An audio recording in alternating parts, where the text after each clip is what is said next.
Hello viewers, কেমন আছেন সবাই? আশা করি সবাই অনেক ভালো আছেন। আপনাদের দোয়া এবং ভালোবাসা আমিও ভালো।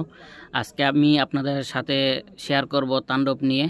তো তাণ্ডবের কিছু কথা না বললেই নয়। তাণ্ডবের এবার কুরবানি ঈদে তাণ্ডব রিলিজ পাচ্ছে, আর বেশি দেরি নয়। তো তাণ্ডব নিয়ে অল্প কিছু আলোচনা করার জন্য আপনাদের সামনে আজকে আসলাম। তো ভিডিওটা সম্পূর্ণ না দেখে যাবেন না, অনুরোধ রইল। তো চলুন দেখে আসা যাক। তাণ্ডব মুভির প্রথম পোস্টার বেশ ভালো লাগছে। মেগাস্টার শাকিব খানের, চারদিকে আগুন আর আগুন, হাতে জ্বলন্ত সিগারেট।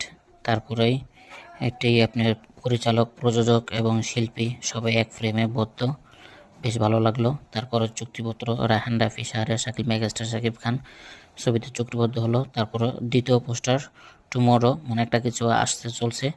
তারপরে দেখলাম আমরা ফোরকাস্ট বেশ ভালো লাগছে, সবার অনেক জনপ্রিয় পেয়েছে, খুবই সুন্দর। তারপর লিচু বাগানের একটি আইটেম সং, এটা রোমান্টিক সং বলতে পারেন। এটাতে অলরেডি 7.5 মিলিয়ন ভিউ পেয়েছে, তারে কিছু স্ক্রিনশট দিয়ে রাখলাম, খুবই ভালো লাগছে। তারপরে আরফান নিশোকে নিয়ে কিছু আলোচনা সমালোচনা হলো। এটা রায়হান রাফি, মেগাস্টার শাকিব খানকে নিয়ে একটা ছবি তুলছে, এটা হলো তৃতীয় পোস্টার। এটাও বেশ ভালো লাগছে, মেগাস্টার শাকিব খান এবং সাবিলা নূর। তারপরে ওই সেই আরফান নিশোকে নিয়ে একসাথে সবাই কাঁধে কাঁধ মিলিয়ে ছবি তুলছে, সবাই একত্রিত হয়ে গেছে। তারপরে অনেক জল্পনা কল্পনার শেষে অবশেষে বাংলাদেশ চলচ্চিত্র সার্টিফিকেট বোর্ড থেকে তাণ্ডবের সেন্সর বোর্ড পেয়ে গেছে। তারপরে তাণ্ডব ট্রেলার কামিং সুন, এটা বলেছে মহেন্দ্রা সোনি, উনি চাচ্ছেন ট্রেলারটা দিয়ে দিতে। তো আপনারা কি বলেন অবশ্যই কমেন্ট বক্সে জানাবেন।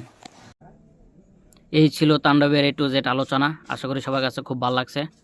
আর যদি ভিডিওটা ভালো লাগে অবশ্যই কমেন্ট করবেন এবং শেয়ার করতে ভুলবেন না।